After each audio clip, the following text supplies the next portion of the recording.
My name is Tom Sommermann. I'm a senior scientist at Dynamic42 and I'm running the cancer department. Within the last year, my team developed a tumor microenvironment kit that can be included into one of the Dynamic42 biochips. This allows you to use the full potential of the chip, really creating a full 3D tumor model within its given tumor matrix. As a cancer scientist, we saw the general need to bring some of the matrices we are already using in classical 2D culture and plate assays to bring that into an organ-on-chip format. This was not possible so far. Often, the complex architecture of chips limits the introduction of matrices just because of bubble introduction or other complications. This new kit we are now supplying is really made for the Dynamic42 chips and allows an easy and quick introduction of this 3D matrix into an organ-on-chip system. Within the kit, you will find on one hand the structural component for the matrix. So this structural component you will combine with your cells, add the cross-linking solution, and this will then be introduced into one of our chips to create the 3D matrix inside. Additionally, you will find all the oncogenic factors in the kit so that later on you can also create an oncogenic microvascular network within that tumor structure you just created in the chip. The kit was designed to be used with the Dynamic42 3-channel biochip. The tumor in its matrix would be introduced into the middle channel of this chip.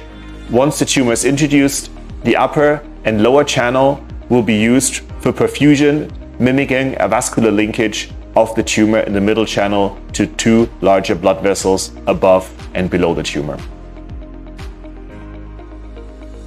The combination of the TME kit together with our 3-channel biochip allows us for the first time to really recreate the vascular linkage and full 3D potential of a tumor within its vasculature. This allows us to, for example, look for immune cell traveling through a tumor and interaction of the immune cells with the tumor. Of course, this also comes with all the benefits the Dynamic42 platform has to offer. This means you are creating a very large tumor tissue of more than 300 microliter. The possibility to recover this tissue at the end point of the experiment allows you to get enough material out of the chip to do all the biochemical analysis you're used to in your normal 2D culture setup.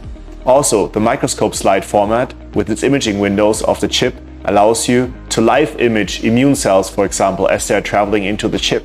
In the end, you can fix the chip and also image immune cells, tumor cells, fibroblasts, and your full tumor tissue within the chip.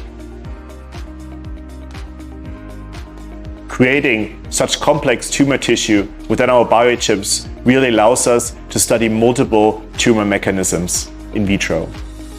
We can look for angiogenesis as it's happening around the tumors.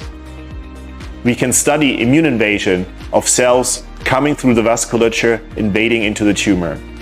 We can look for extravasation of tumor cells into the microvasculature, but also, of course, immigration of immune cells from the vasculature into the tumor. The system also allows us to study drug treatment of a complex tumor tissue in vitro. This means the drug not only has to pass an endothelial barrier, but also has to penetrate into the tissue and maybe pass through fibrotic and immune cell barriers to finally reach its target tissue.